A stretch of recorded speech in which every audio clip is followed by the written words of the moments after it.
also, the other funny thing that I've noticed is when I've believed more in the fact that my salvation is assured and that nothing can snatch me out of the Father's hand, or out of Jesus' hand, and like when I feel more assured of my salvation, I have more joy, and the temptation to sin is so much weaker.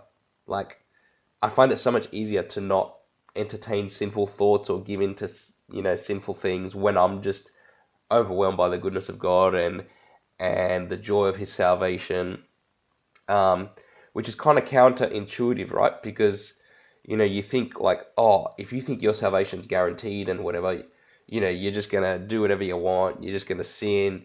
You're gonna think you don't need to repent. But the funny thing is, like, I've noticed the opposite. Like, the more assured I am of my salvation, the more assured I am of how good He is, and what His sacrifice has done for me. That I've received it, the more joy I have, the more freedom I have, and like sin is like not like it's just why would I? Whereas when I've gotten a little bit more serious, a little bit more like, oh, like, what about some of these verses that look like you can lose your salvation, like, in terms of like, sinful acts or whatever. Like, when I start to lose the joy of my salvation, when I start to think that his propitiation for my sin is not as all as encompassing as I think it is, and I start to have a little bit more fear, I start to have a little bit more unassuredness about my salvation, I start to worry a bit more about sin, and like, oh, if I give into this sin or that sin, like, what's that going to lead? When I start to think like that and live like that more, I notice sin starts to have a stronger hold on me. It starts getting harder to resist the temptation to sin or to resist sinful thoughts. Um, it's, and I just find that interesting. Like, I'm not saying that that's gospel. I'm not saying that that's, proves one point or the other. It's just something I've noticed in my own life. And now that I've gone back to like believing the simplicity of the gospel and that like nothing can change, apart from like, but like, why would I? I keep saying, apart from, if you, willfully reject Christ, but like, why would I? And I'm not trying to say that pridefully. Like, I'm not trying to say like, oh, I'm immune to ever, walking away from God. No, it can happen to anyone, and it happens slowly, right? The devil slowly, it's one lie after another lie, one temptation after, like, and you slowly go from, like the boiling frog analogy. Um, but I feel like if you stay obsessed with how good He is, if you stay obsessed with the joy of His salvation, if you know how good He is and how much He'll never let you, you know, uh, like, how can your heart grow cold? It can't. But I feel like if you start to worry more, if you start to believe all these other things, like, oh, I better be careful, otherwise I might lose my salvation. Like, you start to lose joy, you start to lose freedom, you start to, and then, before you know it, you're feeling defeated, you're feeling weak. And I think further evidence of this whole concept of when you think you need to make sure you're living holy, or make sure that you're not sinning, to make sure that you hold on to your salvation. If anything, it produces an even more of a. You lose your joy, you lose that divine energy, which is another word for God's grace, which keeps you from wanting to sin.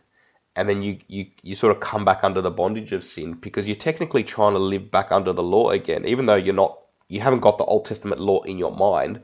But by thinking that, oh, I better make sure I'm living holy, I better make sure I'm not giving into sin for my salvation's sake, well, you're technically living back under the law again. You're trying to maintain your righteousness through your living. It's like, yeah, I've received my righteousness through faith, but now I'm going to try and keep my righteousness through my, righteous living, which is, that's not right. Like, we receive by faith and we maintain by faith, and you can lose it by faith. You can say, I don't need it anymore. So, and like Romans 7, where it says, when you were in the flesh, sinful passions were aroused by the law, were at work in our members that bore fruit to death.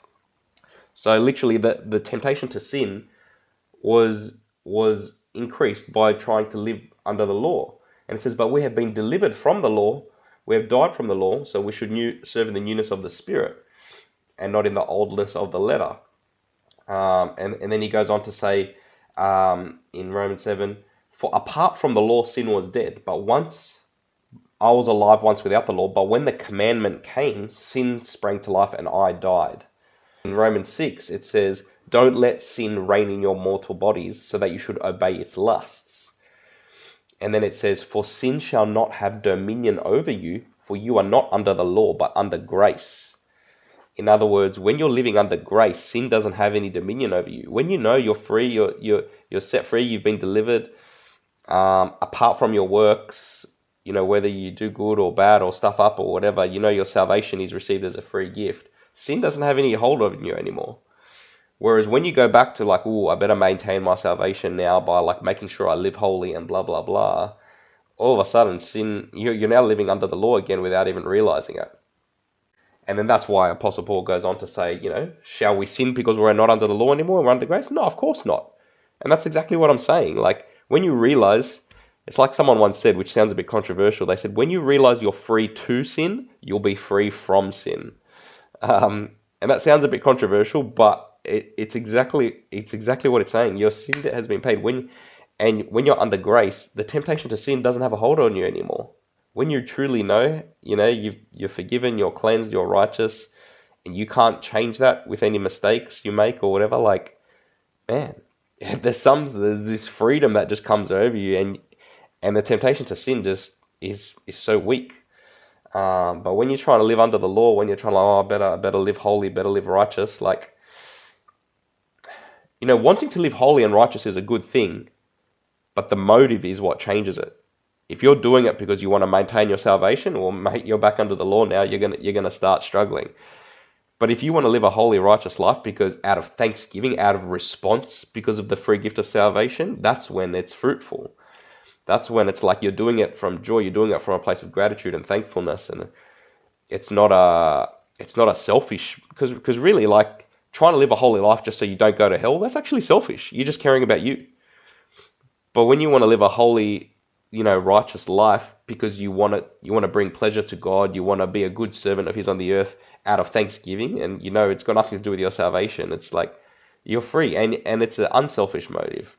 Again, in Galatians 5, Paul says again, stand in the liberty by which Christ has made us free, and don't be entangled again with a yoke of bondage. He's talking about circumcision, but still a work of the law that they're trying to maintain righteousness by. So sure, we might not be trying to say we need to get circumcised to maintain our righteousness, but some of us are saying, we need to make sure we live holy lives to maintain our righteousness and our salvation, which is still a work of the law. And he goes, you have become, when you're doing this, you have become estranged from Christ. You who attempt to be justified by the law, you have fallen from grace. And I'm like, oh man, this is powerful. And it's like, so when Jesus said, not everyone who says to me, Lord, Lord, will enter the kingdom of heaven, and he'll say, depart from me, I never knew you. I don't believe it's because they're walking in sin or because they've done sin. It's because they never knew Jesus. They never knew grace. They were trying to do it in their own. They thought because they're prophesying and casting out devils and doing all these works for God, that therefore they should deserve to enter the kingdom. And Jesus is like, I never knew you.